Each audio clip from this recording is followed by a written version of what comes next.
CHA OVA membran, kemudian CHA dengan membran saja tanpa OVA, kemudian OVA membran, kemudian di sini kita juga mencoba penggunaan dari CHA OVA dengan intramuscular injection, jadi tidak menggunakan membran yang ditempelkan, tetapi menggunakan injeksi. Kita bandingkan juga dengan adjuvan yang sudah standar, yaitu alum, dan juga dengan negatif kontrol. Lalu kita melihat respon imun spesifik untuk respon imun lokalnya, dan ternyata kita bisa melihat bahwa tanpa penyuntikan, jadi tidak menyakitkan begitu ya, hanya dengan menempelkan membran pada mukosa mulut, ternyata vaksin atau protein itu dapat dibawa dan kemudian menimbulkan respon imun spesifik IgA seperti yang kita harapkan. Di sini kita melihat bahwa yang paling tinggi hasilnya adalah pada CHA OVA membran. Nah, untuk respon imun spesifik yang sistemik, yaitu dengan IgG, kita ternyata belum berhasil secara baik. Mengapa? Karena CHA OVA membran dengan alum OVA IM injection itu mungkin karena dosis yang kita berikan itu harus saat ini sedang kita lanjutkan penelitian ini, karena di sini kita melihat meskipun lebih tinggi dibandingkan yang lain, tetapi masih kalah dibandingkan dengan alum OVA IM injection. Yang ini kita sedang meneliti dosis yang baik dan tepat untuk menimbulkan respon imun spesifik IgG atau respon imun sistemik yang nantinya dapat sesuai untuk CHA membran ini dapat kemudian CHA nanopartikel sebenarnya, tetapi kita masukkan ke dalam suatu kendaraan begitu ya, atau pembawa, yaitu berupa membran, agar nanti lebih efektif dibandingkan dengan penggunaan adjuvan yang lainnya. Nah, saat ini kita juga sedang melakukan penelitian. Ini saya coba gambarkan bagaimana CH antigen uptake itu kemudian nanti akan dibawa langsung ke sel dendritik dan kemudian nanti akan memicu respon imun seluler. Saat ini kita sedang meneliti, tapi terhenti ya selama 1-2 bulan ini. Mudah-mudahan nanti segera dapat kita lanjutkan lagi penelitiannya. Bagaimana rilis dari sitokin itu dapat kita teliti dengan membandingkan antara penggunaan adjuvan karbonat apatit itu dengan adjuvan yang lainnya, dan dengan menggunakan suatu pembawa tertentu ataupun dengan penyuntikan. Ini sedang kita lanjutkan penelitiannya, belum selesai, tetapi untuk hasil-hasil yang lainnya sampai dengan respon imun humoral, insya Allah kami sudah mendapatkan jawaban dari Therapeutic Advance in Vaccine and Immunotherapy. Mudah-mudahan segera dapat kita publikasikan. Ini adalah roadmap yang kita lakukan untuk pengembangan vaksin merah putih dan juga vaksin untuk penyakit-penyakit mulut yang saat ini sedang kita kembangkan bersama-sama dengan tim dari UGM. Ya. Kemudian saya akan menyampaikan pada bagian kedua ini adalah pemanfaatan biokeramik untuk rekayasa jaringan. Ya, ini adalah bagaimana konsep rekayasa jaringan itu bekerja begitu ya. Jadi kalau kita melihat itu, kalau dulu Prof. Puniawati dari Fakultas Biologi itu selama 25 tahun beliau itu ngutik-ngutik ini ya, ekor kadal begitu ya. Bagaimana regenerasi itu bisa terjadi pada ekor kadal, enzim-enzim apa yang berpengaruh terhadapnya begitu ya. Ini kita bisa melihat juga di sini bahwa konsep dari regenerasi jaringan dan penyembuhan jaringan itu adalah bagaimana kita bisa mengembalikan tidak saja fungsi dari jaringan itu, tidak saja struktur dari jaringan itu, arsitekturnya, tetapi juga bagaimana fungsinya itu bisa kembali seperti semula begitu. Jadi kalau pada salamander kita bisa melihat bagaimana regenerasi jaringan itu terjadi. Nah, dengan prinsip itulah sebenarnya kita mencoba untuk mengembangkan riset-riset terkait dengan regenerasi dan penyembuhan jaringan. Terminologi rekayasa jaringan sendiri sebenarnya ini dikembangkan oleh Profesor Robert Langer dan Profesor Joseph Vacanti di Massachusetts Institute of Technology. di mana beliau mencetak Dr. Chow ya, mahasiswanya itu mencetak daun telinga dari anak Dr. Chow yang berusia 9 tahun, kemudian diisi dengan biodegradable polymer, dan kemudian ditumbuhkan sel di situ, dan kemudian diimplankan pada punggung tikus, dan akhirnya punggung tikus tersebut itu kemudian tumbuh ya, bentukan seperti itu, polimernya terdegradasi dan sel-selnya bertumbuh begitu. Nah, ini adalah konsep rekayasa jaringan yang juga saya coba untuk gambarkan secara lebih jelas lagi bagaimana kita melakukan modifikasi pengembangan scaffold begitu, dan kemudian kita kombinasikan dengan sel maupun dengan suatu biomolekul tertentu, dan kemudian kita implankan ke dalam jaringan tubuh. Saat ini kalau kita melihat konsep dari rekayasa jaringan ini sudah memungkinkan juga dan masuk kepada bagaimana kita bisa melakukan reprogramming intraseluler. Jadi memprogram ulang intrasel begitu, dan juga melakukan modulasi sinyal dari ekstrasel begitu. Ya.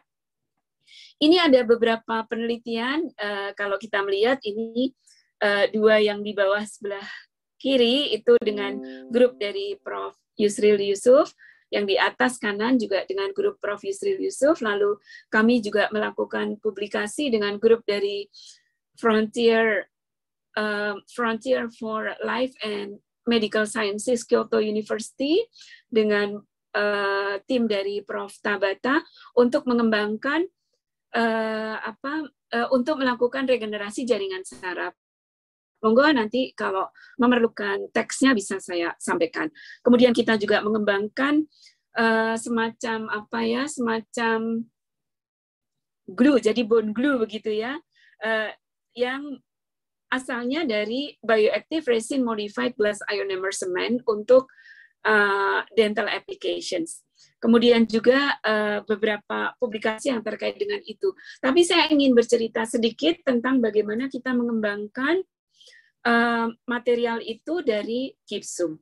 Gypsum itu di dalam bidang kedokteran gigi itu sudah sangat luas dipergunakan, memiliki sejarah yang panjang, dan juga secara klinis baik. Tetapi gypsum ini ketidakuntungannya atau kekurangannya adalah begitu dia dimasukkan sebagai bahan implan atau graft tulang begitu, itu kemudian dia akan teresorpsi dengan cepat, sehingga biasanya kalau kita melakukan implantasi dengan menggunakan gypsum itu, maka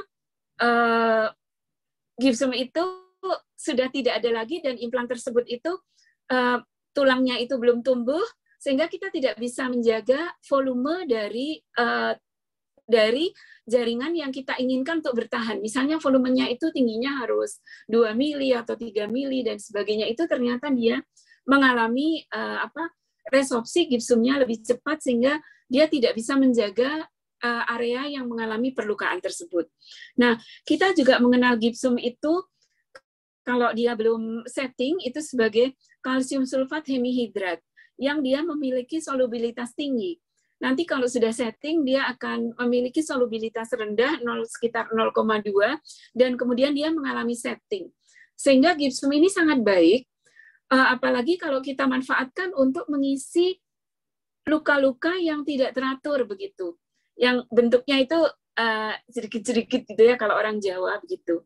Nah, kemudian ini beberapa publikasi kami itu kami mengembangkan kombinasi antara gypsum dengan kalsium karbonat, dan hasilnya adalah bahwa ternyata dengan kombinasi tersebut itu material bisa bertahan sehingga tulang bisa terbentuk dengan lebih baik. Kemudian juga kita melihat di situ hasilnya adalah bagaimana angiogenesis bisa berlangsung dengan baik, dan juga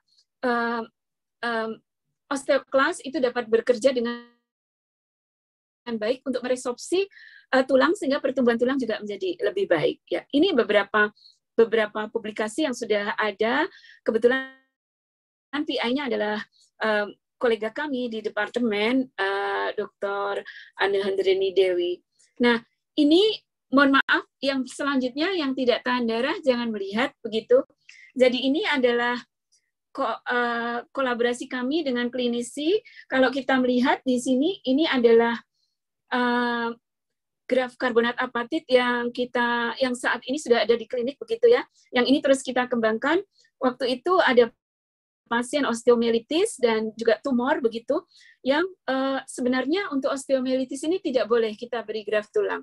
Tetapi kemudian ini kita kombinasikan dengan antibiotik, dan ternyata hasilnya setelah 6 bulan itu dapat menutup lukanya dengan baik, dan beberapa kasus sebenarnya banyak foto-foto yang sudah kita kumpulkan untuk kita publikasikan dari hasil riset klinis dari graf tulang karbonat apatit ini.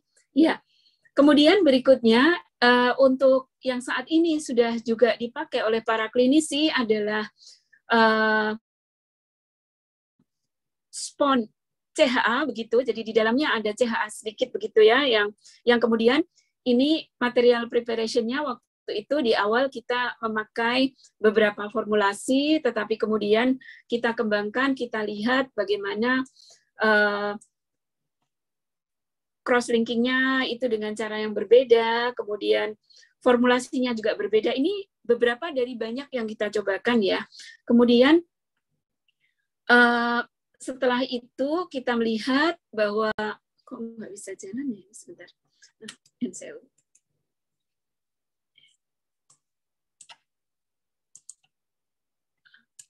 Sebentar. Sebentar. Ini ya. Kita lihat dalam paparan itu, jadi dari beberapa formulasi yang ada, kemudian kita lihat mikrostrukturnya, kita lihat bagaimana weight loss-nya, swelling-nya, gel fraction, degradability-nya, water content, dan water absorption-nya. Kemudian kita juga membandingkan itu dengan degree of cross-linking-nya, begitu.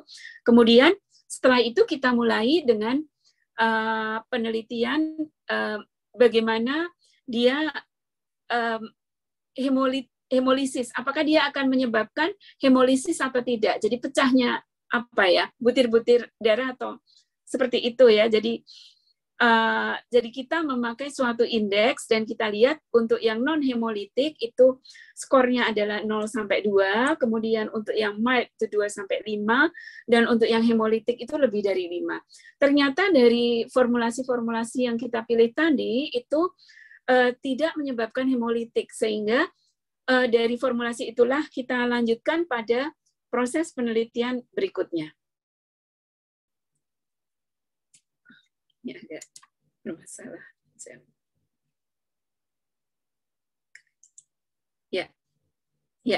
Ya. Kemudian setelah itu kita juga mencoba melakukan non-sewu ini dengan hewan coba, jadi dengan skin irritation test, karena ini nanti akan kita pakai pada suatu jaringan lunak begitu, akan berkontak dengan jaringan lunak sehingga tidak boleh menyebabkan suatu iritasi. Nah, ini kita mencoba melakukan penelitian dengan menggunakan hewan coba seperti itu, dan hasilnya itu kita dapat melihat setelah 1 jam, 4 jam, dan 6 jam, kita melihat bahwa dari seraspon A yang 48, seraspon A 72, maupun seraspon B 48, dan seraspon B 72, ini kita bisa melihat bahwa hasilnya itu ternyata dia, kalaupun dia menyebabkan suatu iritasi itu sifatnya ringan, tetapi kemudian akhirnya yang kita pilih untuk kita lanjutkan adalah yang sama sekali tidak menimbulkan iritasi, yaitu pada serapon 1B 48. Jadi dengan cross-linking dengan dihidrotermal 48 jam. Kemudian kita juga melihat bagaimana hasil dari observasi histologis dibandingkan antara formulasi-formulasi tersebut, bagaimana kemudian perlukaannya itu menutup dan sebagainya, lalu bagaimana kolagen density-nya dan sebagainya, dan akhirnya kita cobakan pada pasien, dan alhamdulillah akhirnya dari beberapa percobaan secara klinis itu kita kemudian disetujui oleh Kemenkes untuk dapat didistribusikan dan saat ini sudah masuk di e-katalog. Ya, beberapa penelitian tentang pemanfaatan biokeramik untuk rekayasa jaringan tengah berjalan di grup riset kami dan beberapa di antaranya juga kita publikasikan baik dalam book chapter maupun dalam publikasi-publikasi di jurnal.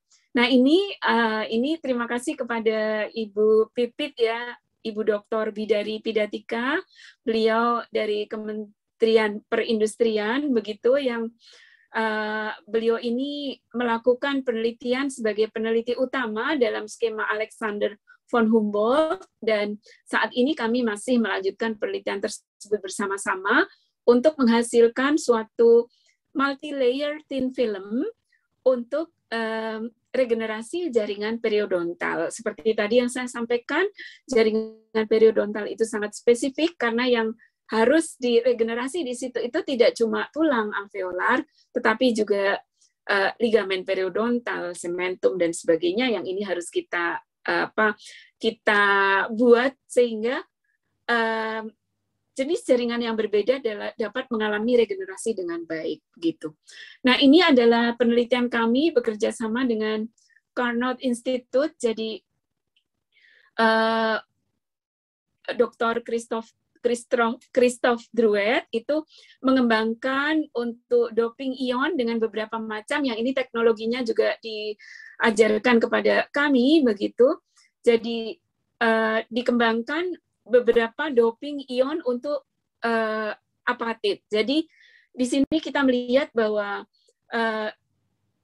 yang pertama kita menggunakan silver. Silver itu sebenarnya sudah lama digunakan sebagai antibakteri begitu, sehingga ini kita lihat kalau di dalam kasus-kasus di bidang kedokteran gigi itu biasanya untuk grafting tulang itu tidak akan berhasil baik karena pada kondisi-kondisi infeksi seperti pada periodontitis itu banyak sekali terdapat berbagai macam bakteri yang menyebabkan kondisi di jaringan tersebut itu asam.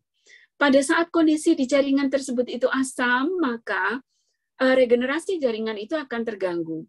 Oleh karena itu ini harus kita atasi masalah ini. Kalau kita mencampurkan antara antibiotik dari kasus yang tadi saya gambarkan di klinis tadi, itu nanti kalau itu langsung dibuat bersama-sama dengan material yang ada, itu nanti untuk proses translasinya ke klinik akan memerlukan waktu lama.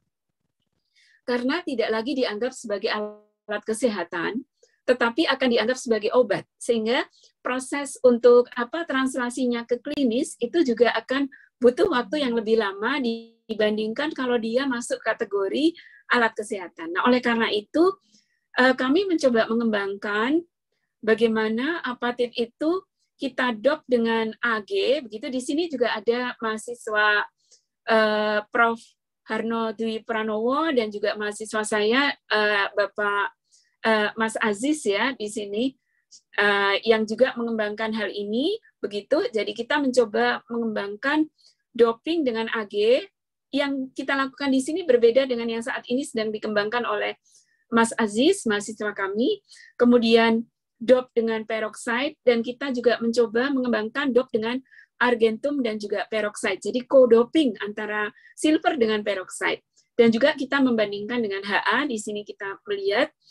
Lalu kita mencoba untuk uji bakterinya dengan Porphyromonas gingivalis, kemudian Actinomycetem comitans, Agregatibacter Actinomycetem comitans, kemudian dengan Fusobacterium nucleatum dan dengan Staphylococcus aureus. Mengapa kita pilih 4 bakteri ini? Ini merupakan suatu representasi dari gram positif dan gram negatif, termasuk juga dari biasanya kalau kita mengambil sampel dari pasien itu kita temukan sekitar 700 bakteri, dan yang selalu ada itu 400 jenis bakteri. Tetapi yang prevalensinya itu yang proporsinya itu paling tinggi itu kondisi gingivit periodontitis itu adalah bakteri Porphyromonas gingivalis. Sehingga ini merupakan salah satu bakteri yang kita coba.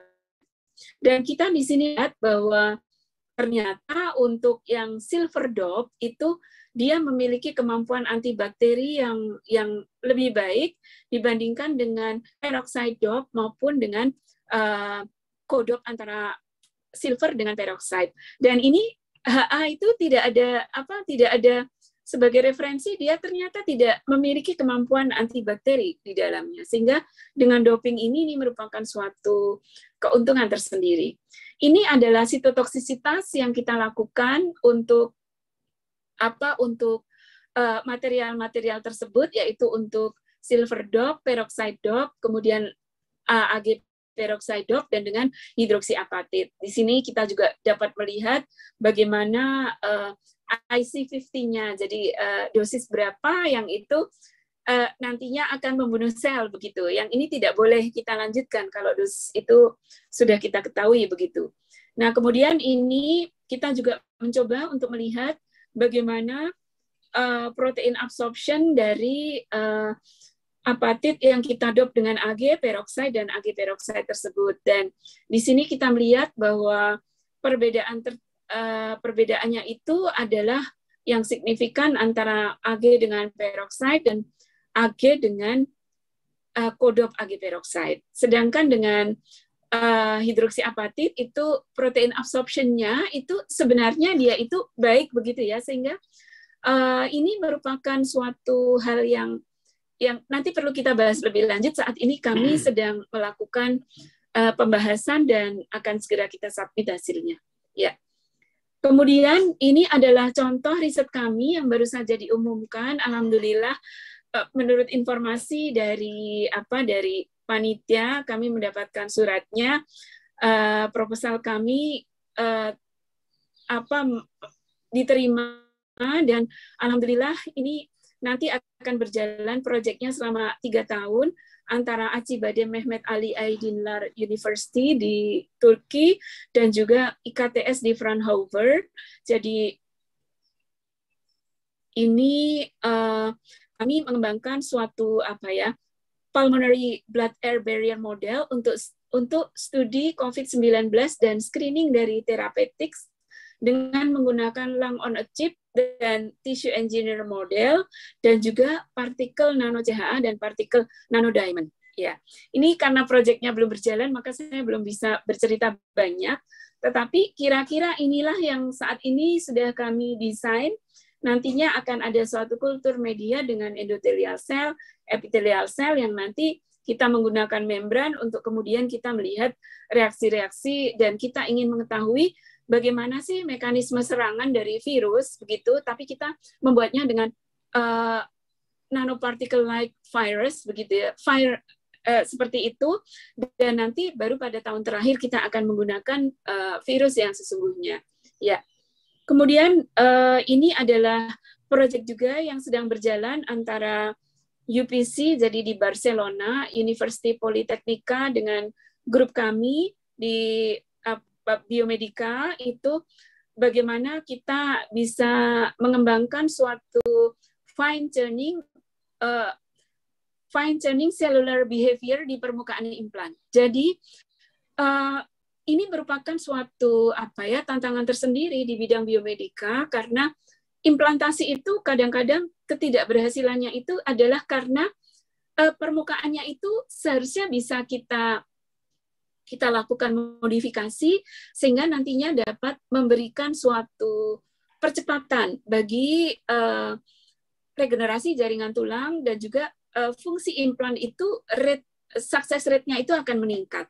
Nah, kita bekerja sama dengan beberapa universitas di Eropa untuk mempelajari teknologi tentang chemical coating, cytokines loading, kemudian polymeric coating, dan juga dengan INSERM di Perancis, kita juga belajar tentang bagaimana Eropa itu melakukan market analysis, technology transfer, dan juga melakukan regulatory untuk hasil-hasil tersebut. Ya. Kemudian dengan ini ini kita masukkan juga dari USM, Dr. Siti, itu kolega saya, itu beliau ahli dalam bidang micro dan nano patterning, sehingga kita masukkan dalam grup untuk penelitian ini, untuk nantinya kita bersama-sama di tahun berikutnya akan mengembangkan bagaimana kita bisa melakukan growth factor immobilizations, kemudian immune response kita atur pada permukaan implan tersebut, dan juga bagaimana kita memanfaatkan protein teknologi itu untuk membuat lapisan implan itu untuk punya kemampuan antibakteri. Ya. Bu Ika, 1 menit lagi.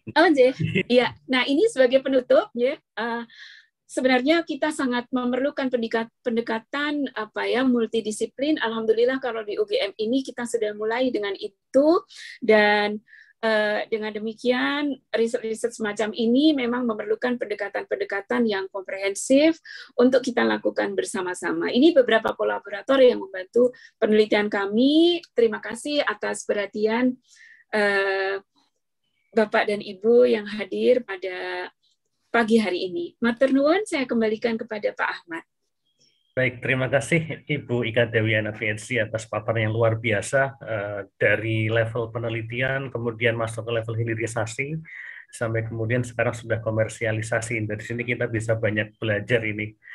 Luar biasa Bu Ika, matur nuwun. Dan kepada Bapak Ibu peserta, apabila ada pertanyaan, komentar, nanti bisa disimpan atau bisa juga kalau biar tidak lupa bisa dituliskan di kolom chat, nanti biar bisa kami bacakan. Baik, untuk sesi yang kedua kita akan undang Ibu Dr. Yesi Widyasari. Ya. Beliau ini adalah saat ini Sekretaris Departemen Fisika. Jadi ini sama dengan saya, kalau saya dari Prodi Fisika UGM, beliau dari Departemen Fisika Fakultas MIPA IPB Institut Pertanian Bogor. Beliau menerima penghargaan The World Bank International Research Fellowship pada tahun 2008-2013, kemudian Cambridge Assessment English Certification on English as Foreign Language Teaching pada 2017, dan juga penerima L'Oreal UNESCO for Women in Science pada tahun 2018, serta masuk di klub Asia 99 Most Inspiring Women pada tahun 2019, dan juga dari IPB mendapatkan Tribute to Innovator pada 2019. Nah, jadi Bapak Ibu sekalian, Bu Yesi ini juga pendiri dari PT Pertiwi Tech, sebuah startup perusahaan rintisan berbasis sains dan memiliki 5 paten. Nah, ini jadi nanti kita mungkin akan mendengarkan bagaimana kemudian hilirisasi ini bisa berjalan dengan baik. Kepada Ibu Dr. Yesi Widyasari, kami persilahkan. Terima kasih Pak Ahmad ya atas perkenalannya. Izin saya coba share screen, mudah-mudahan terlihat.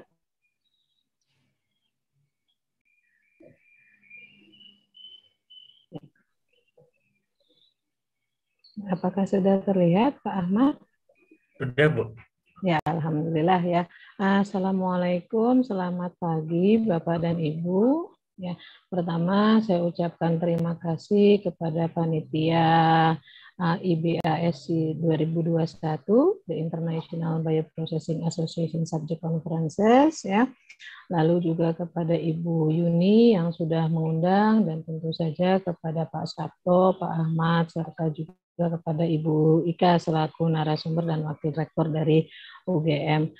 Saya Yesi Widyasari pada pagi ini akan memaparkan materi yang berkaitan dengan bagaimana membawa research biomaterial ini agar memiliki impact ya. Nah, di sini saya berikan trigger ya, apakah kita akan memilih jalur academic engagement atau commercialization. Nah, pemaparan yang akan saya lakukan nuansanya mungkin sedikit berbeda dengan apa yang Dr. Gigi Ika sampaikan ya, karena dari segi materi tampaknya ada tumpang tindih sebenarnya Bu Ika ya antara riset kami ya. Sebenarnya kami ini berguru kepada Bu Ika ini sebenarnya. Dari Fisika IPB sempat melakukan visitasi juga ke labnya Bu Ika ya.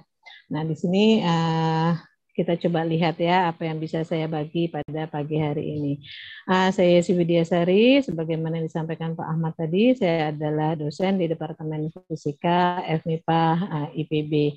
Nah, mungkin Bapak Ibu bertanya-tanya ini kok ada fisika di IPB begitu ya. Jadi izinkan saya memberikan sedikit perkenalan mengenai Departemen Fisika ya. Jadi di IPB itu ada satu fakultas yang sebenarnya fakultas yang terbesar di IPB yaitu FMIPA ya. Dan Departemen Fisika merupakan unit yang ada di dalam FMIPA ya.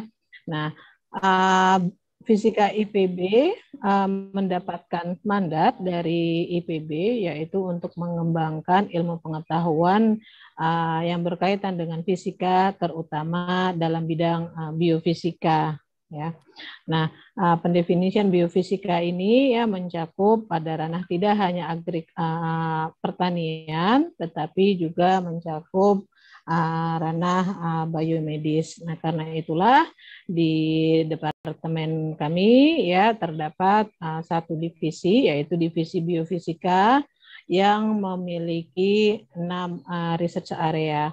Nah, yang pertama adalah biomedical materials ya, sebagaimana yang akan kami sharing pagi ini ya, dan ini adalah bidang riset yang kurang lebih seperti yang sudah Bu Ika sampaikan dan juga mungkin beberapa narasumber lainnya di rangkaian kegiatan webinar ini sudah sampaikan.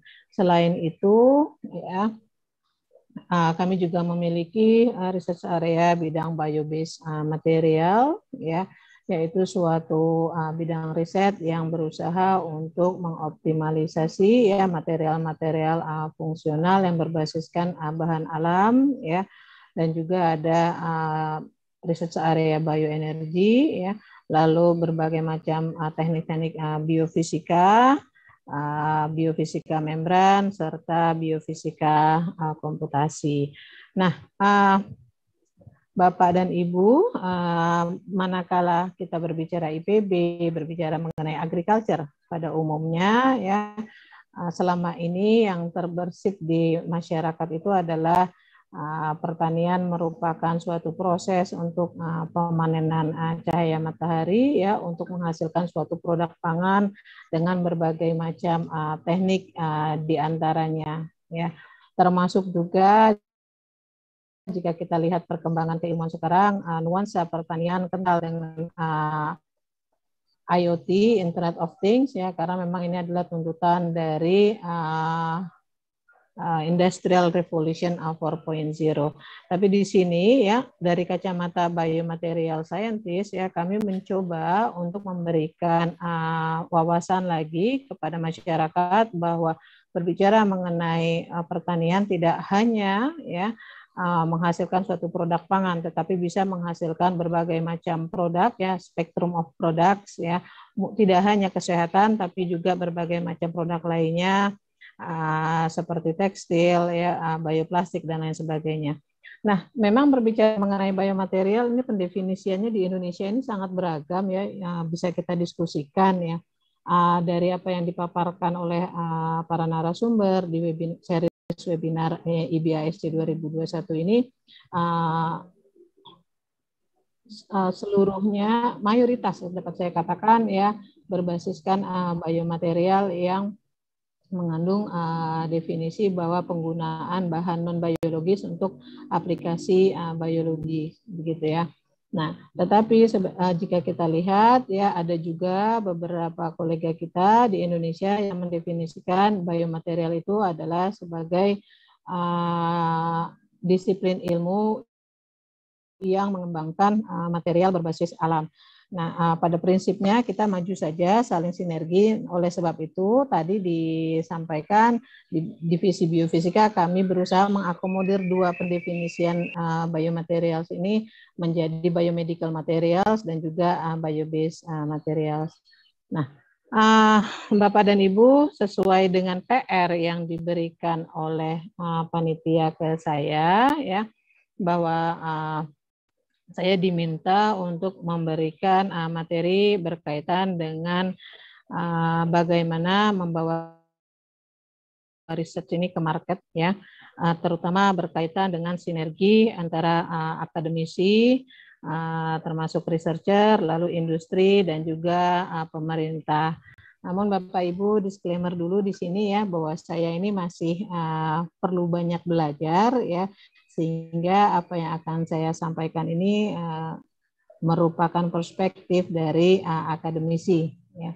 Masih banyak hal-hal yang perlu dilakukan untuk bisa menghasilkan inovasi-inovasi yang memiliki impact yang tinggi ke masyarakat.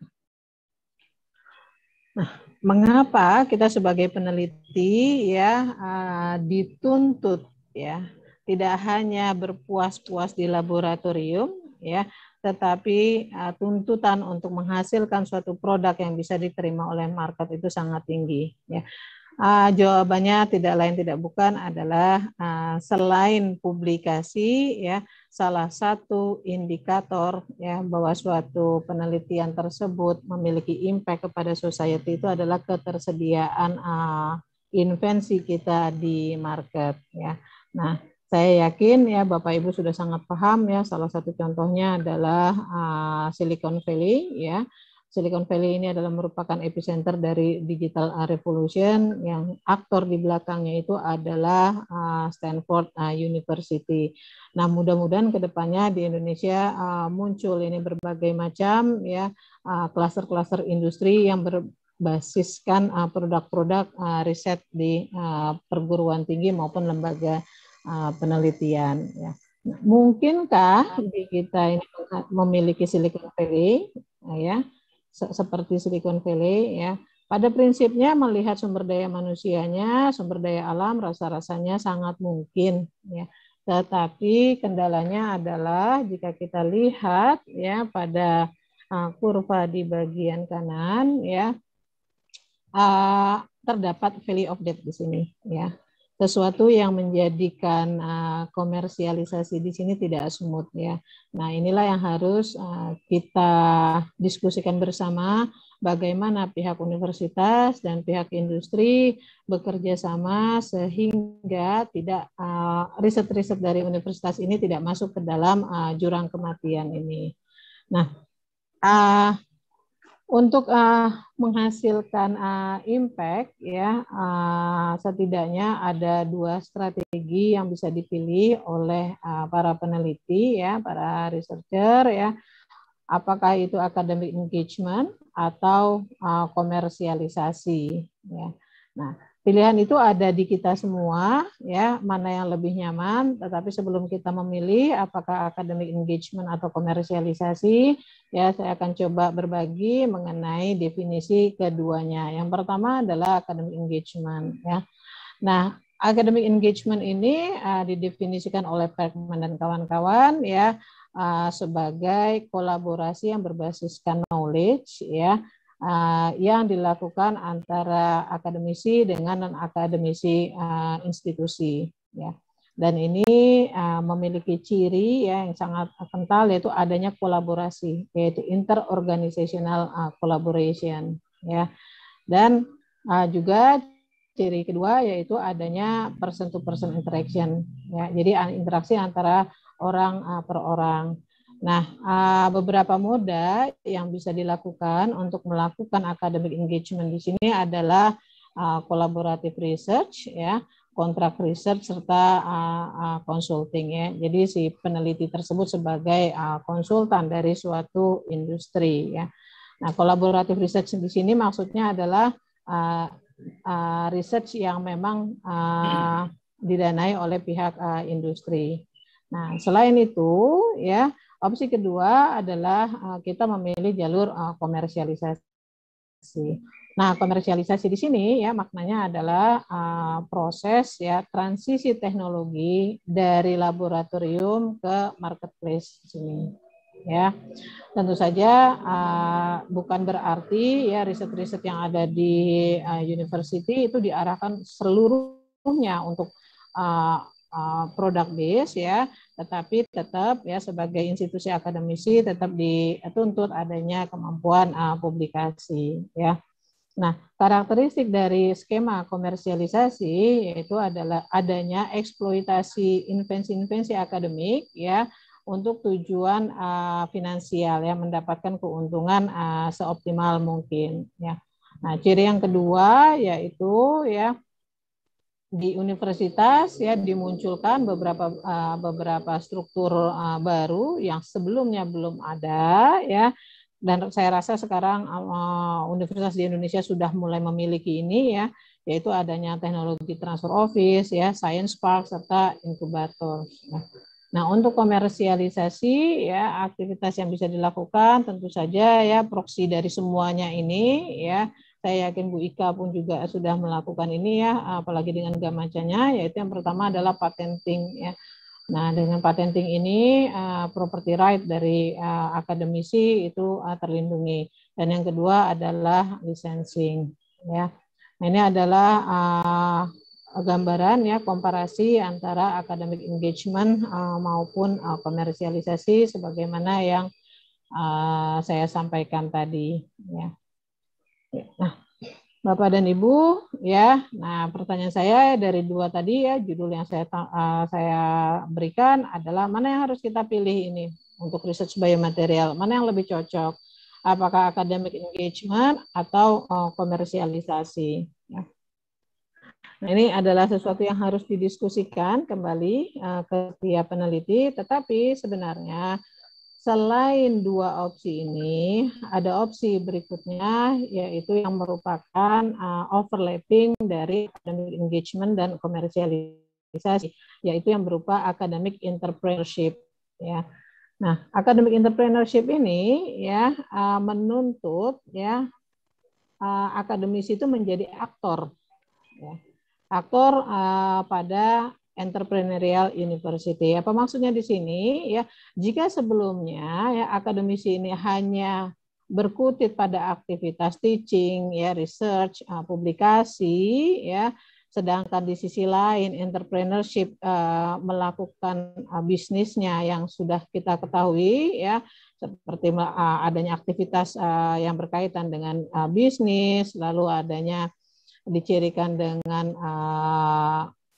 hubungan antara entrepreneur dengan beberapa agensi lainnya seperti government, environment, serta society. Nah, di sini untuk konsep academic entrepreneur ya adalah ya akademisi tersebut tidak hanya mendedikasikan waktunya di aktivitas-aktivitas akademik yang selama ini dilakukan ya, tetapi juga memfokuskan dirinya pada academic knowledge transfer. Nah, tentu saja untuk bisa menciptakan atmosfer entrepreneurial university ini diperlukan adanya hubungan dengan berbagai pihak, termasuk di dalamnya adalah pihak industri. Nah, Bart dan kawan-kawan pada tahun 2013 ya telah menghasilkan beberapa model academic entrepreneurship, yaitu yang pertama di sini ya mode 1 dan mode 2 ya ini merupakan praktek atau aktivitas yang kita lakukan selama ini di universitas atau research center ya, di mana pada mode 1 universitas atau research center fokus hanya pada pure science ya, lalu di mode 2 yaitu mengembangkan aktivitasnya tidak hanya di ranah pure science tetapi juga masuk ke ranah applied science ya.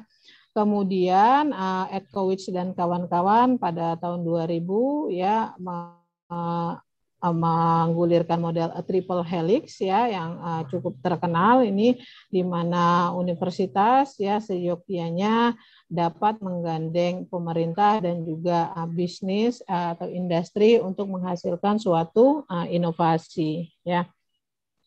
Tapi berkembangnya tuntutan ya, triple helix dirasa belum mencukupi ya, sudah ada tuntutan lagi untuk mampu menghasilkan adanya quadruple helix. Nah, pada quadruple helix ya dimasukkan unsur media atau society di sini ya. Nah, ternyata quadruple helix pun sudah berkembang lagi ya menjadi quintuple helix ya. Tidak hanya aspek di hulunya saja maupun di medianya, tapi di sini sudah memasukkan aspek environment ya. Nah, sekarang pada paruh waktu kedua ini ya sesuai instruksi dari panitia ya meminta saya untuk berbagi apa yang sudah kami lakukan ya untuk mendekatkan diri kepada from research to market ya, maka di sini kami akan berbagi ya apa saja yang sudah kami lakukan. Nah, yang pertama tentu saja kami mempraktekkan di mode 1 dan mode 2 ya. Nah, mode 1 mode 2 di sini ya kami lakukan berdasarkan theoretical approach ya, karena mode 1 terutama ya kuat nuansanya dengan ilmu-ilmu dasar. Nah, berkaitan dengan dasar-dasar teori, maka kami mengembangkan material hard tissue ya, sebagaimana yang Dr. Ika lakukan berdasarkan teori bahwa komponen mineral pada hard tissue itu adalah senyawa kalsium fosfat yang dapat didekati sebagai unsur hidroksi apatit. Dan jika kita lihat lagi, ternyata keberadaannya di dalam tubuh ya, hidroksi apatit berada pada orde nano. Nah, oleh sebab itu kami di sini ya cukup lama, ini kayaknya keasikan juga ini Bapak Ibu bermain-main di labnya ya, karena kan tahun awal 2000 tuntutan untuk komersialisasi tidak setinggi sekarang ya. Jadi kami cukup lama main di lab ya, diawali tahun 2004-2005 ya, berdasarkan arahan dari Profesor Jarwani dari UI. Saat itu saya mengambil S2 di sana.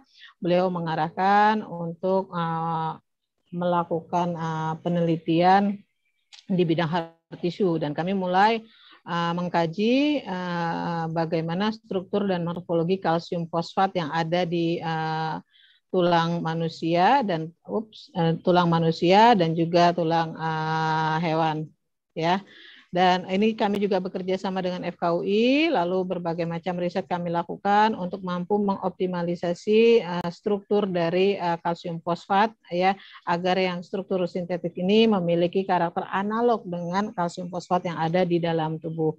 Nah, alhamdulillah per tahun 2019 ya kami sudah mampu menghasilkan nano kalsium fosfat yang memang mampu berfungsi sebagai agen untuk remineralisasi pada tulang ya. Nah,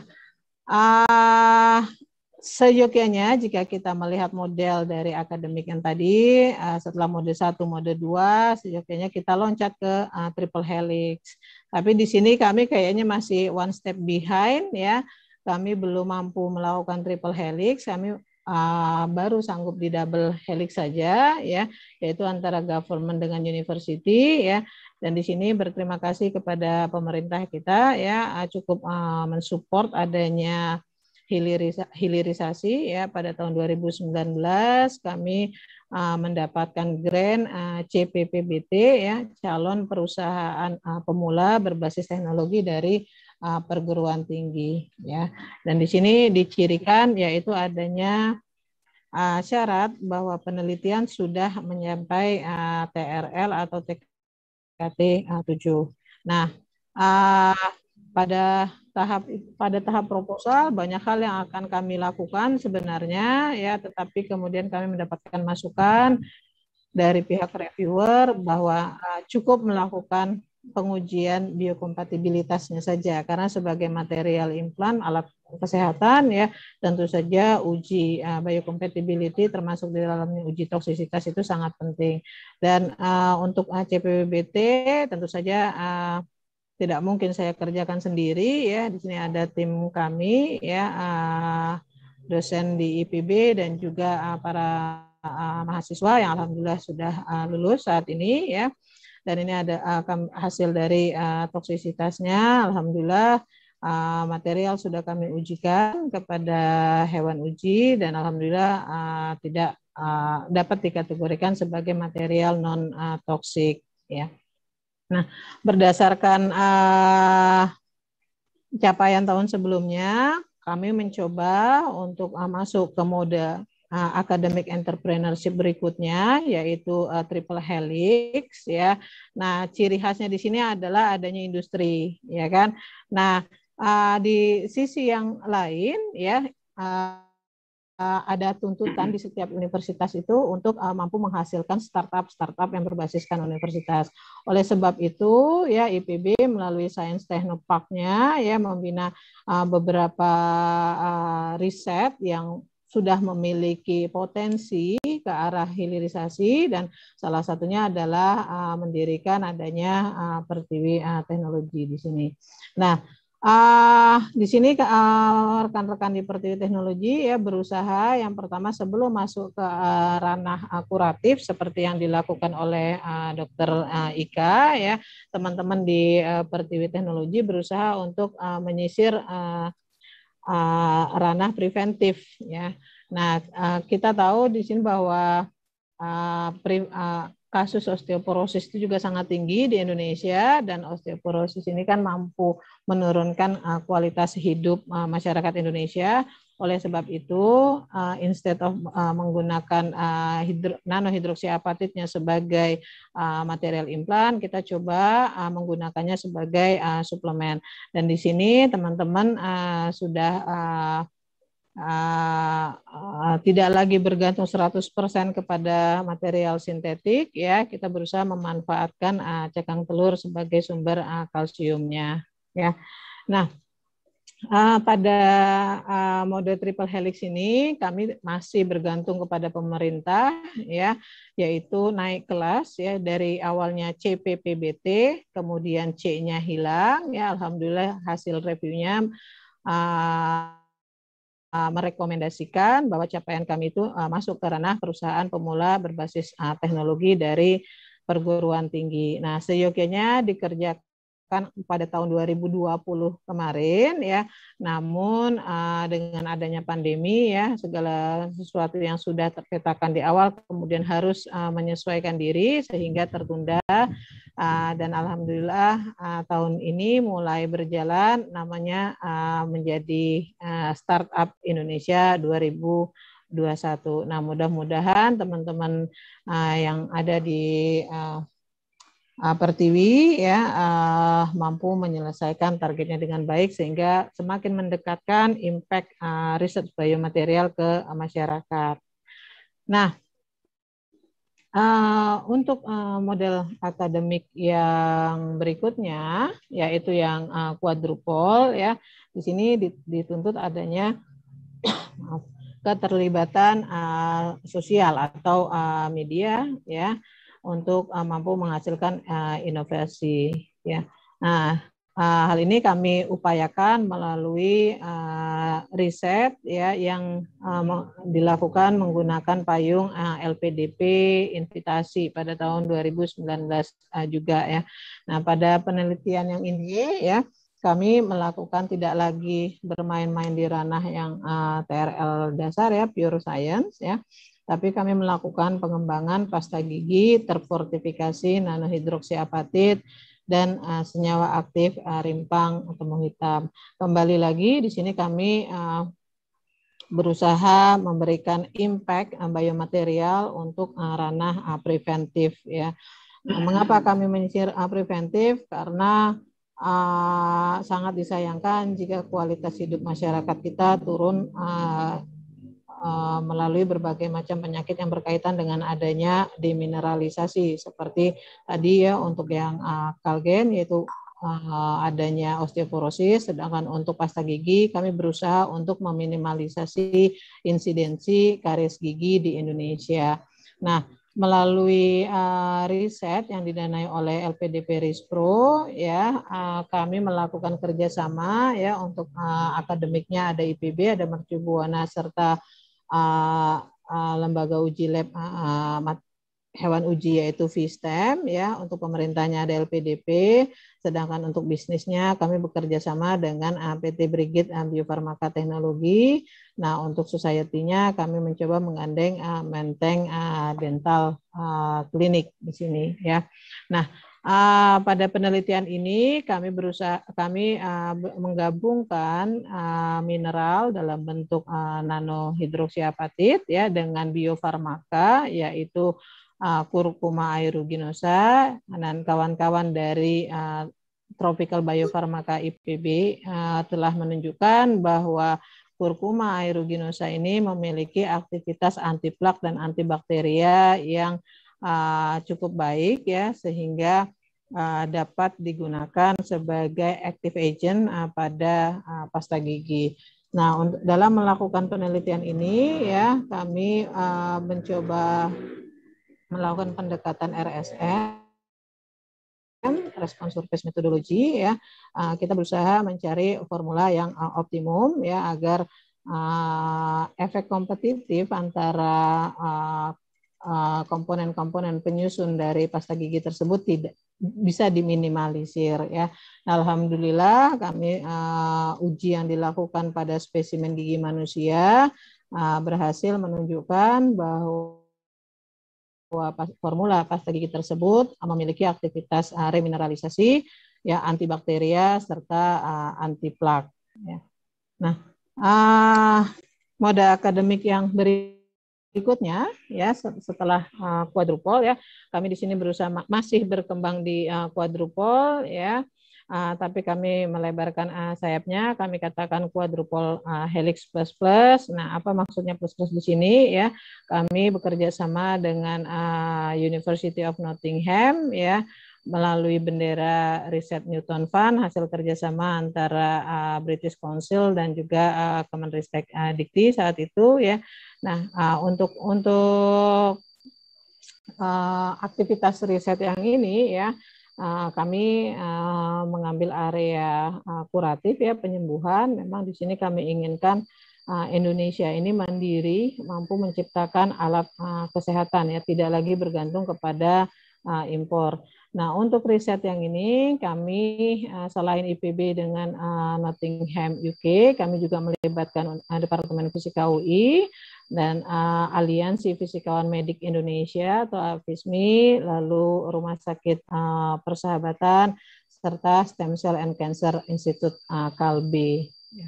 Nah, mengapa kami sangat tertarik menghasilkan alat kesehatan yang mampu dijangkau ya, karena memang demand bone implant itu di Indonesia itu sangat tinggi ya, dan berdasarkan data dari Kemenkes tahun 2019 ya lebih dari 90% bone implant di Indonesia itu adalah material impor ya. Nah, di Indonesia saat ini ya komersial implant yang banyak digunakan itu adalah dari metal ya, dan ada ada banyak produsen implan metal di Indonesia. Salah duanya adalah PT Zenith ya.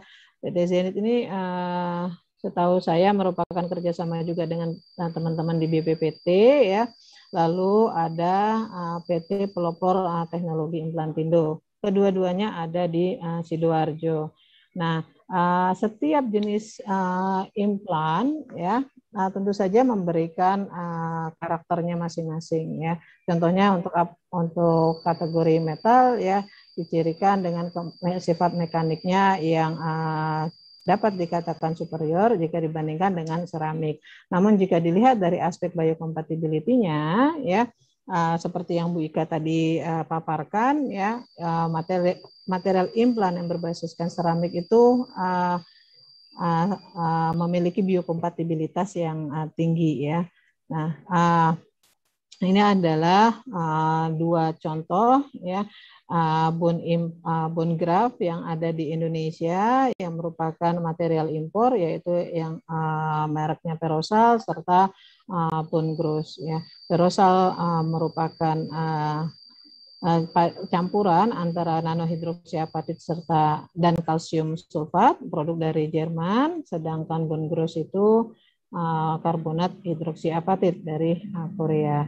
Nah, saya cukup bangga di sini ya bisa belajar dari Bu Dr. Gigi Ika ya.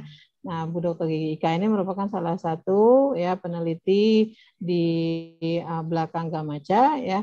Gamaca dan Bonfil ini adalah dua material bone graft ya, kategori seramik ya, yang sudah ada di market saat ini ya. Kalau Bonfil ortho merupakan material xenograft, yaitu material implan yang diambil dari spesies lain. Dalam hal ini Bonfil menggunakan bovine ya. Sedangkan untuk Gamaca merupakan material sintetik ya, yaitu sintetik carbonated HAP. Mohon koreksi kalau saya salah Bu Ika, dan merupakan komposit sebenarnya ya, merupakan komposit dengan kolagen yang sudah didenaturalisasi ya. Merupakan produk bersama dari UGM dan Kimia Farma. Nah, untuk kerjasama antara IPB dengan Nottingham ya, kami mengembangkan poros inorganik microsphere ya. Nah, poros inorganik microsphere ini kami kembangkan dari bioglas dan gelas keramik ya untuk material implan.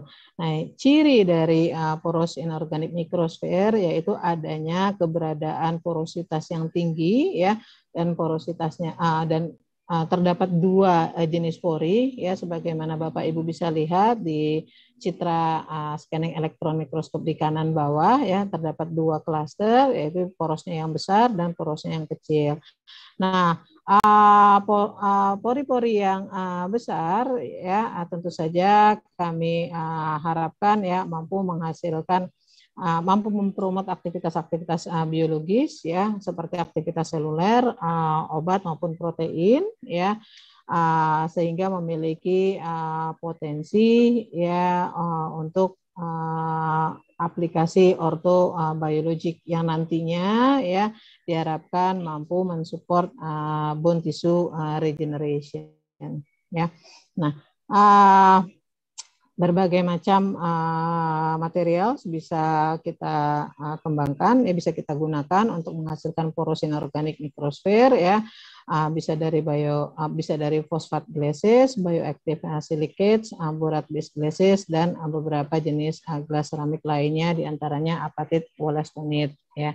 Nah, tentu diharapkan ya dengan adanya PIM ini, poros inorganik microsphere ya, kami mampu menghasilkan produk yang memiliki karakter biokompatibel, bioaktif, bioresorbable, serta memiliki flow properties yang bagus ya, sehingga meminimalisir adanya invasive injection delivery ya, serta memiliki laju degradasi yang terkontrol ya, scalable production tentu saja sebagaimana yang tadi disampaikan ya. Paten merupakan proksi ya bagi komersialisasi sebenarnya. Nah, ini sebagai gambaran apa yang kami hasilkan itu sebenarnya bukanlah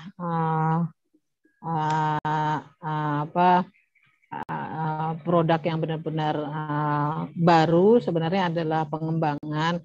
Sudah ada ya bioglas yang tersedia di pasaran seperti yang Bapak Ibu lihat di sini, contohnya adalah Novabone ya, bioactive synthetic bone graft. Tetapi di sini ya sebagaimana Bapak Ibu lihat ya dari citra SEM-nya, partikel Novabone di sini memiliki struktur yang irregular ya, irregular dan less porous ya.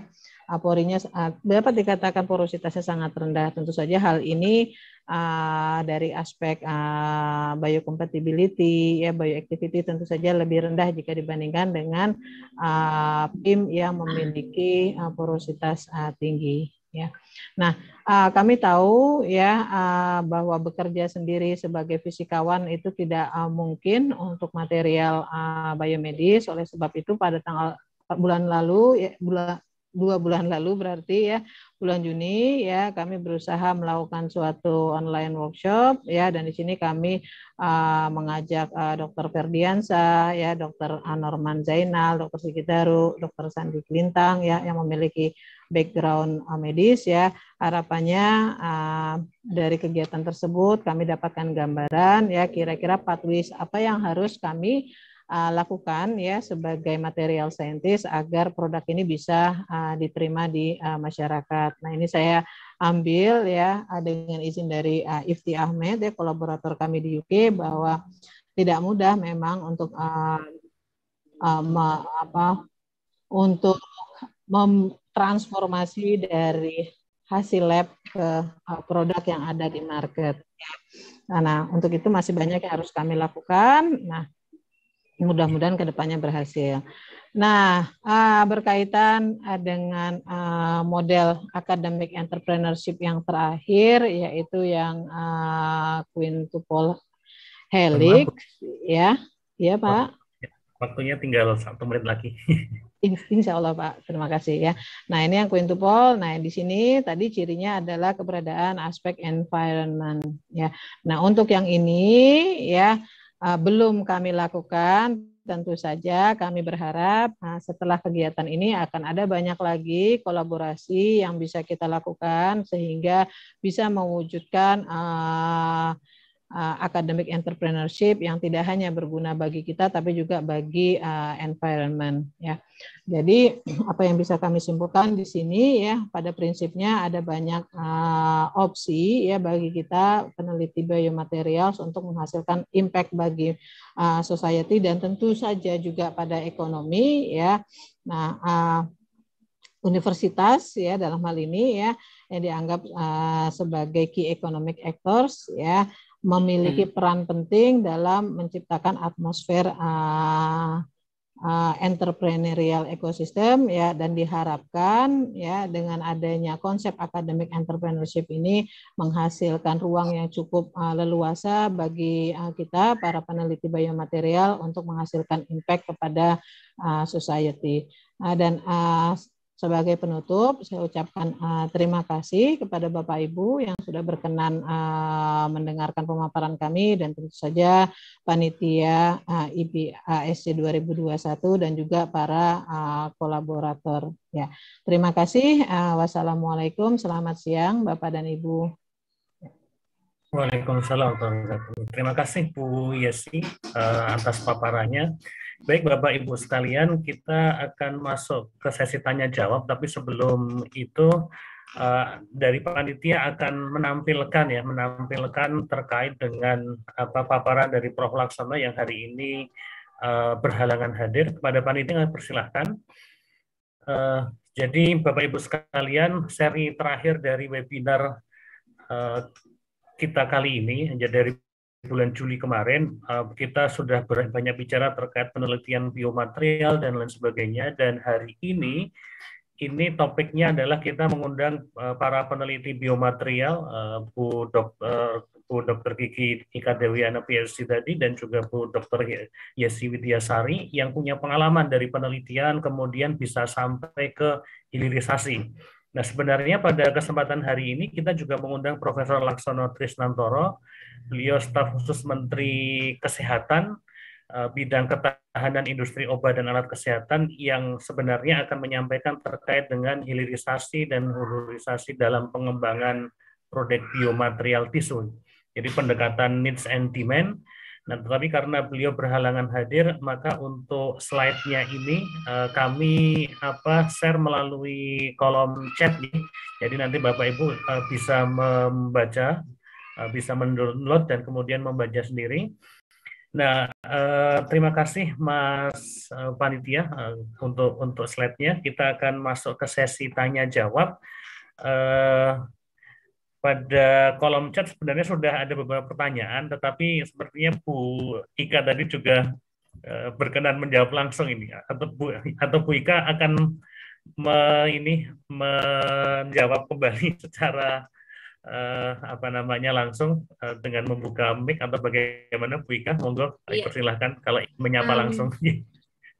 Iya, baik, terima kasih Pak Ahmad Kussumaatmadja yang telah memberikan kesempatan kepada saya. Juga terima kasih kepada Pak Ahmad Pratama yang menanyakan soal adjuvan tadi. Jadi sebenarnya CHA itu seperti yang saya sampaikan, selain karena dia biokompatibilitasnya itu bagus dan dia merupakan bagian dari dalam tubuh kita sendiri begitu ya, tetapi dia juga punya sifat itu pH sensitif, dan sekarang ini saya bicara di luar adjuvan begitu, yang namanya stimuli responsive materials itu kan mendapat banyak perhatian, misalnya bagaimana dia sensitif terhadap pH, sensitif terhadap gula, sensitif terhadap kemudian magnetik, kemudian iradiasi dan sebagainya, yang ini sebenarnya dalam bidang control release system atau drug delivery itu kemudian menjadi suatu tantangan untuk kita eksplor lebih banyak lagi, karena beberapa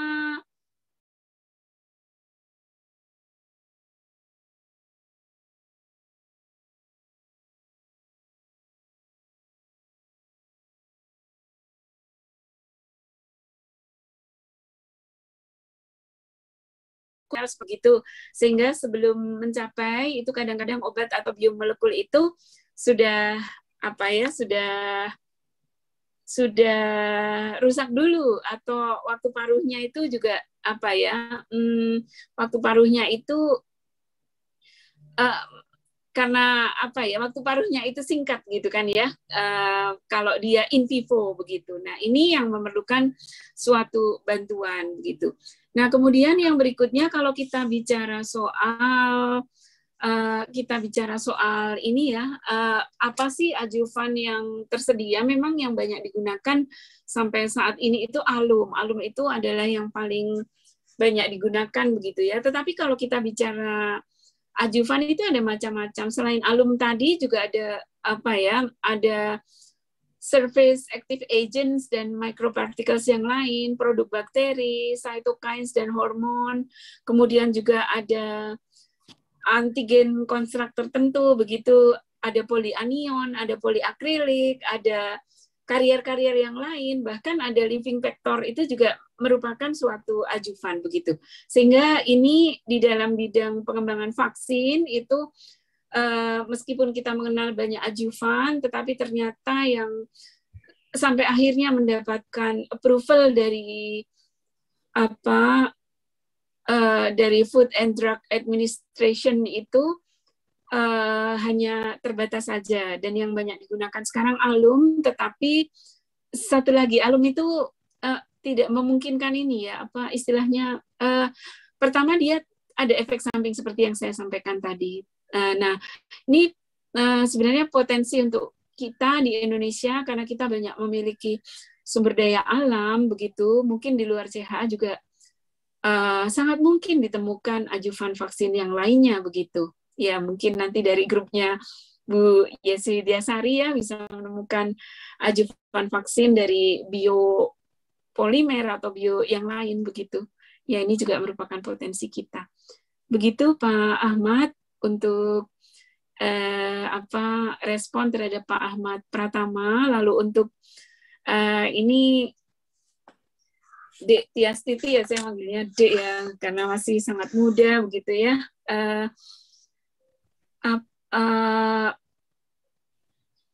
Ini mungkin yang paling pas memberikan penjelasan itu Prof. Yusril Yusuf ya, karena beliau yang banyak bekerja dengan material biogenik begitu. Nah, sebenarnya mengapa sih kalau dari sumber kalsium inorganik maupun dari biogenik ini mana yang lebih, itu saya kira semuanya sama, tetapi kita punya tantangan, misalnya material biogenik ini kan berlimpah ya limbahnya ya, sehingga ini yang kemudian kalau kita bisa memanfaatkan dengan teknologi yang ramah lingkungan, ini akan menjadi nilai tambah. Kemudian kalau mengenai sifat-sifatnya, fisik, mekanis, kimiawi, dan sebagainya, saya rasa dengan pendekatan sekarang ini, dengan biofabrication, lalu nanotech, lalu micro nano patterning, surface functionalizations, dan sebagainya, itu kita akan dapat mengatur desain dan konstruksi itu sehingga tepat untuk kita terapkan pada manusia. Demikian Pak Ahmad, matur nuwun. Terima kasih Bu Ika atas jawabannya. Kepada Bapak Ibu semua peserta, kalau ada pertanyaan ini bisa langsung meng-on-kan mikrofonnya kepada kedua pembicara kita. Atau jika kesulitan juga bisa menuliskan di kolom chatnya. Kami persilahkan. Di sini ada Mbak Monasari juga yang banyak bekerja dengan biogenik, mungkin bisa menjelaskan. Yang tadi ya, kalsium dari inorganik tadi Ibu ya.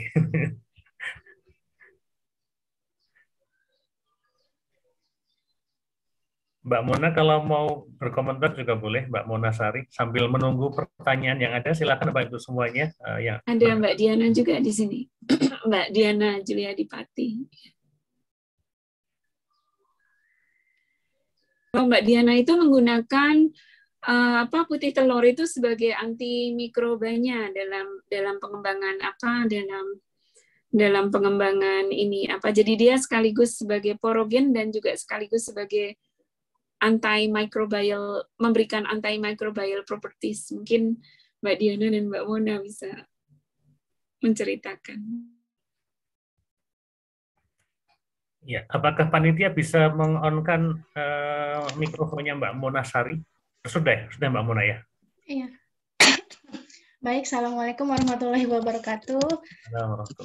Ya, sebelumnya saya ucapkan terima kasih banyak kepada Ibu Ika dan seluruh narasumber serta Pak Ahmad dan panitia yang memberikan saya kesempatan.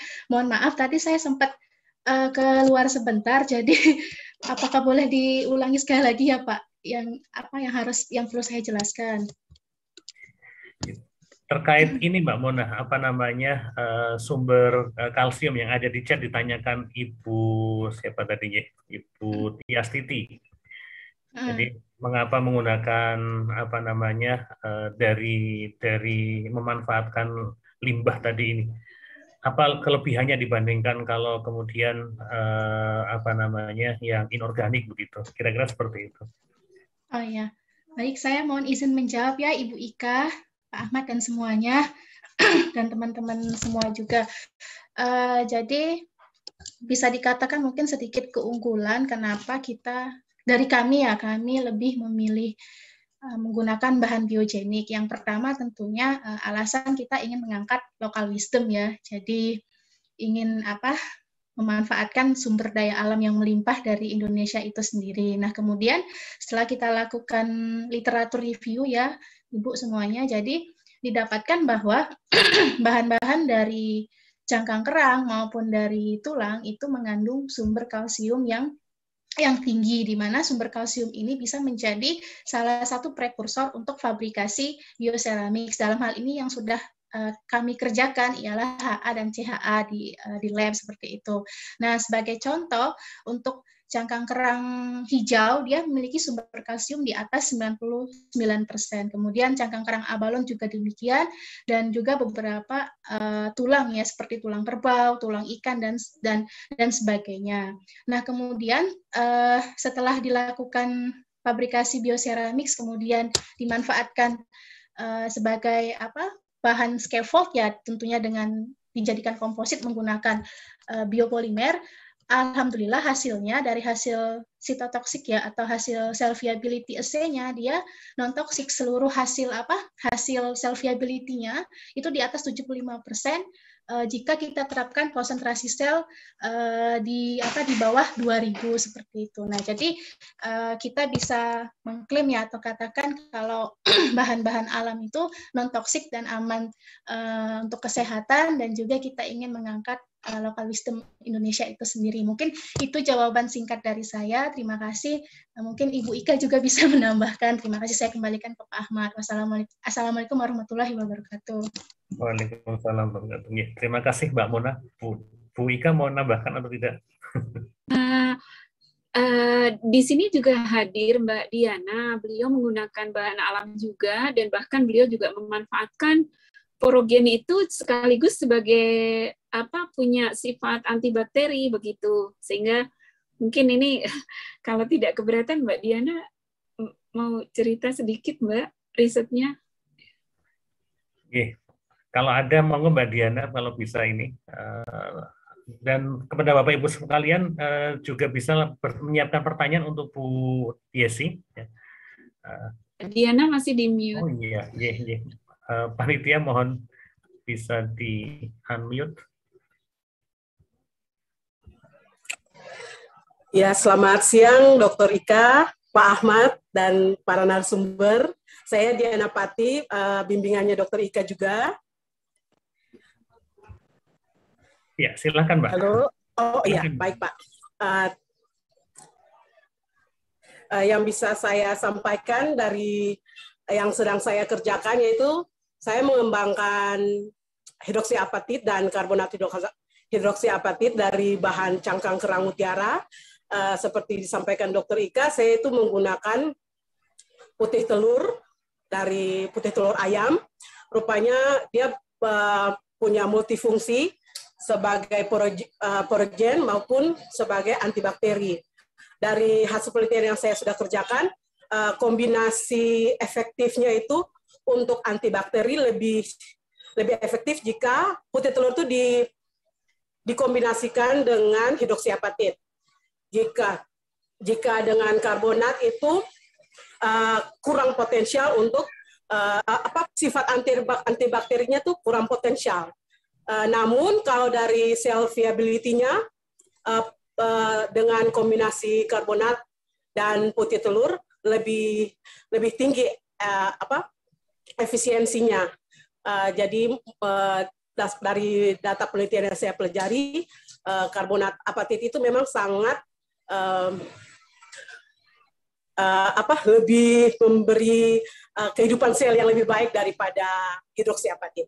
Mungkin itu ringkasnya yang saya sedang kerjakan, dan penelitiannya ini masih disubmit di jurnal, jadi belum dipublikasikan. Demikian Pak Ahmad dan Dr. Ika. Ya, baik, terima kasih Mbak Diana.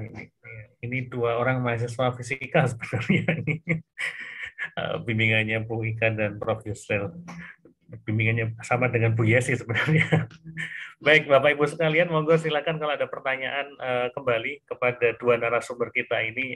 Pengalaman beliau berdua ini luar biasa, dari laboratorium kemudian bisa bergerak ke ranah hilirisasi. Tadi Bu Yesi juga menyampaikan ada dua pilihan ya Bu, tapi kesimpulannya tetap belum ada ya Bu, diserahkan ke ini. Atau biasanya ingin dari pilihan antara academic engagement dan yang satunya lagi tadi, bagaimana Bu Yesi kesimpulannya dari pengalaman Bu Yesi selama ini? Ya Pak Ahmad, terima kasih. Kesimpulannya kalau dari saya pribadi lebih ambil yang opsi yang ketiga Pak, yaitu yang overlapping antara academic engagement dan komersialisasi ya. Kalau academic engagement itu kan cirinya adalah keterlibatan institusi itu less dominan ya, tidak begitu muncul di sini. Jadi memang dosen sendiri yang bekerja sama dengan industri begitu ya. Nah, kalau komersialisasi ya, keterlibatan perguruan tinggi itu cukup dominan ya, melalui teknologi transfer office-nya ya, atau science technopark-nya ya kan. Nah, sedangkan kalau di academic entrepreneurship itu relatif balance ya Pak ya.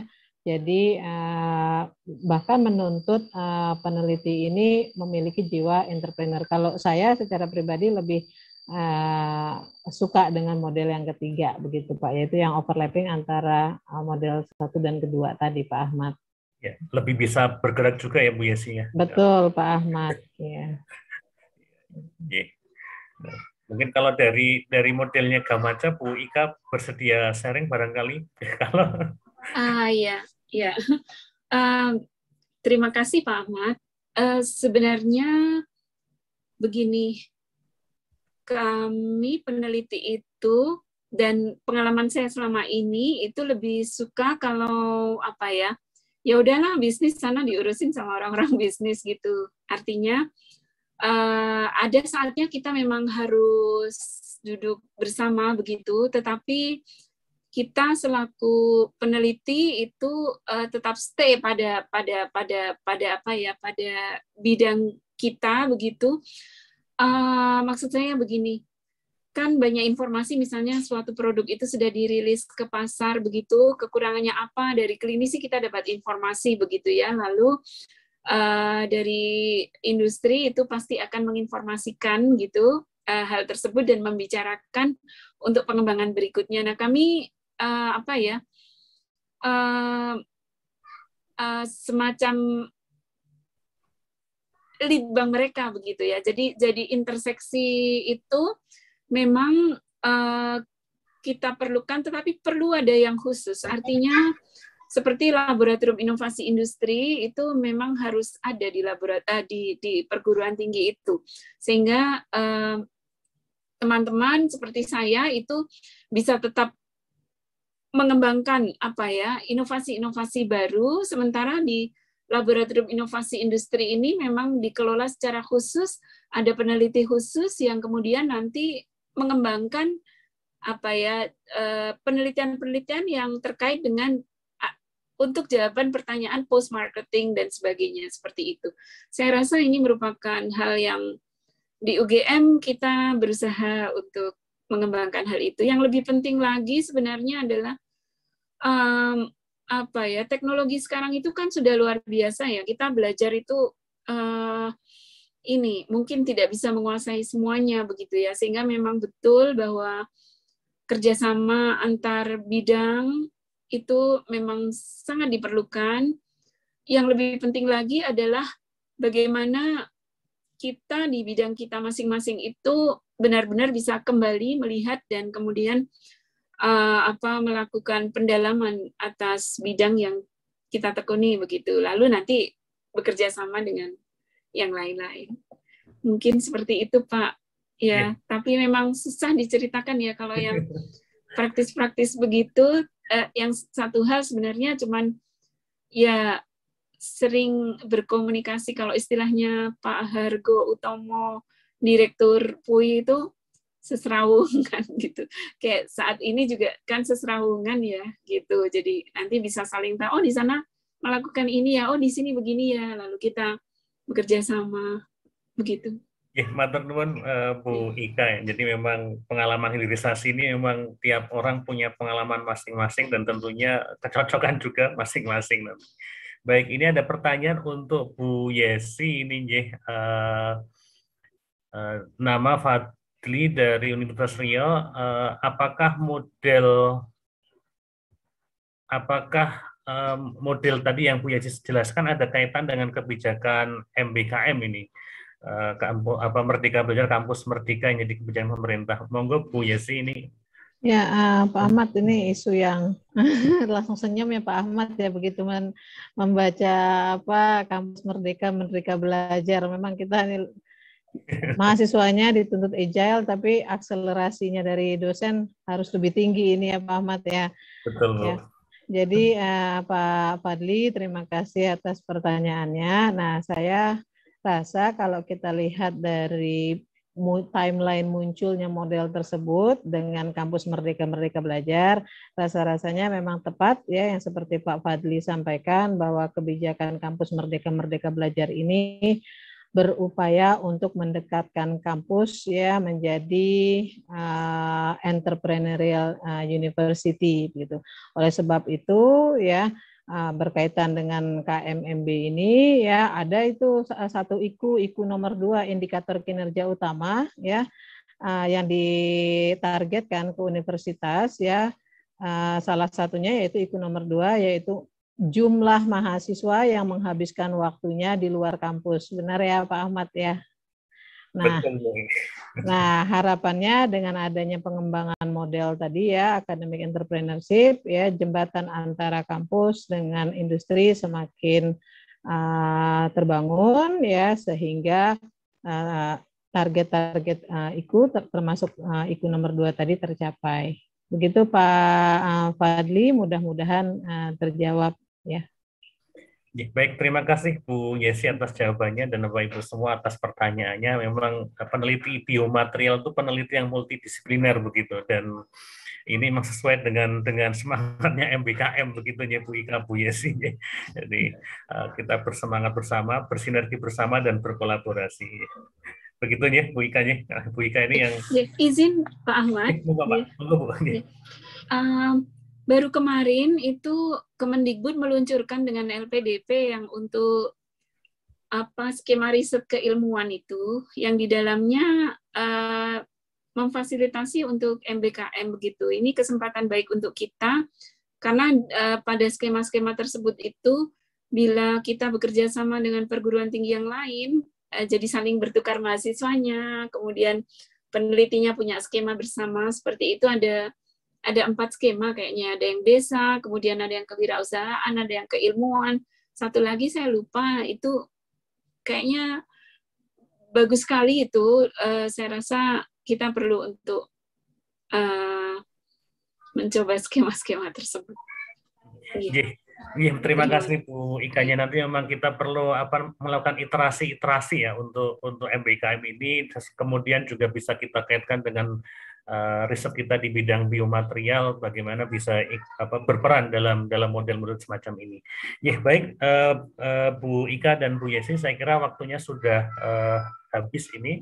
Terima kasih atas sharingnya yang luar biasa dari Bu Ika, Bu Yesi dengan berbagai macam pengalaman yang ada dan menjadi pelajaran bagi kita semua bagaimana kita bisa bergerak dari ranah riset kemudian nanti pelan-pelan masuk ke ranah hilirisasi.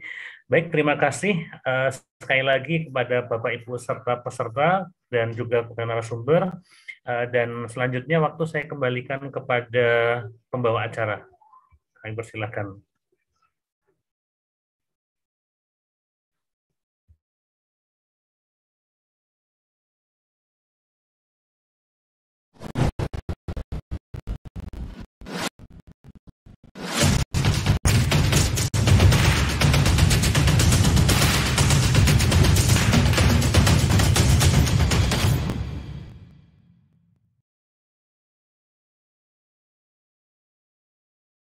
Pada webinar kali ini, yaitu Dr. Yesi Widayasari dan Dr. Gigi Ika Dewiana, MKes PhD, atas materi yang telah disampaikan. Terima kasih pula kami sampaikan kepada moderator kami, Bapak Dr. Ahmad Kusumaatmadja.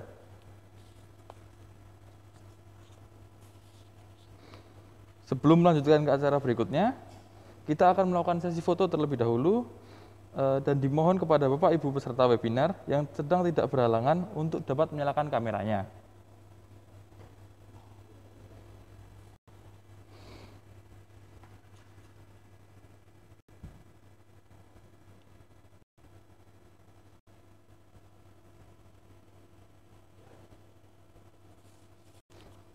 Akan saya hitung mundur. 3, 2, 1. Slide berikutnya. 3, 2, 1. Kemudian slide berikutnya. 3, 2, 1.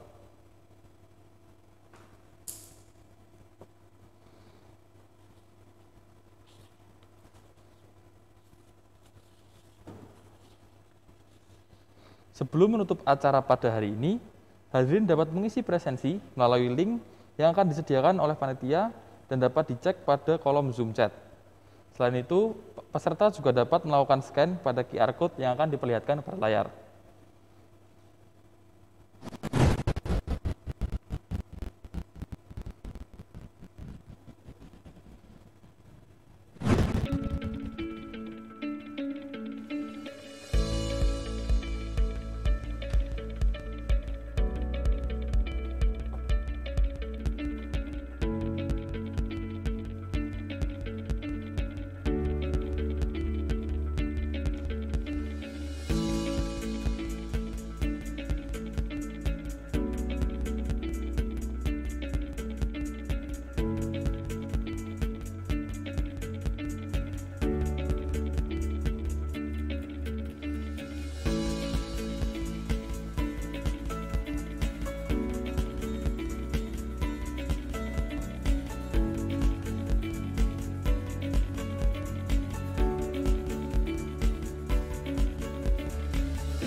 Terima kasih. Tak lupa kami ucapkan terima kasih kepada seluruh peserta webinar yang telah mengikuti rangkaian acara hari ini dari awal hingga akhir. Semoga materi yang diberikan kedua pembicara kita dapat bermanfaat bagi kita semua.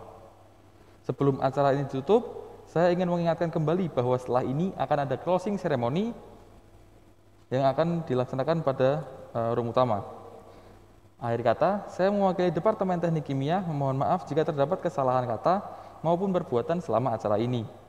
Tidak lupa pula kami ingatkan kepada Bapak Ibu peserta untuk terus menaati protokol kesehatan dan selalu menjaga kesehatan. Selamat siang. Wassalamualaikum warahmatullahi wabarakatuh. Dan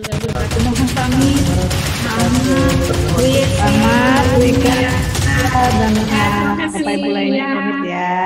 Ya, insya Allah sampai ketemu lagi. Ya. Terima kasih. Bapak Ibu semua mohon pamit. Assalamualaikum. Warahmatullahi wabarakatuh.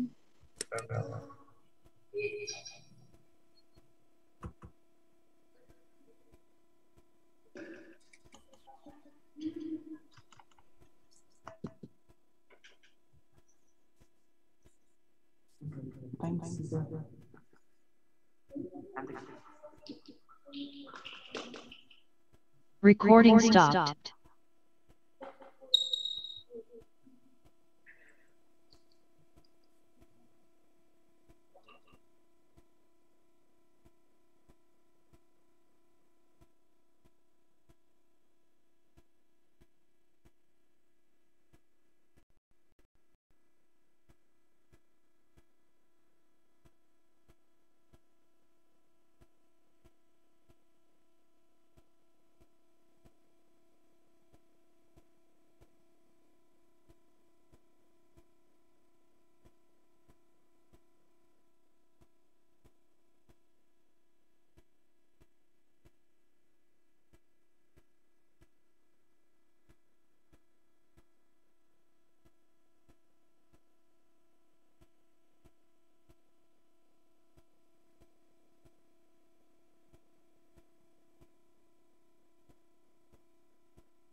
Recording in progress.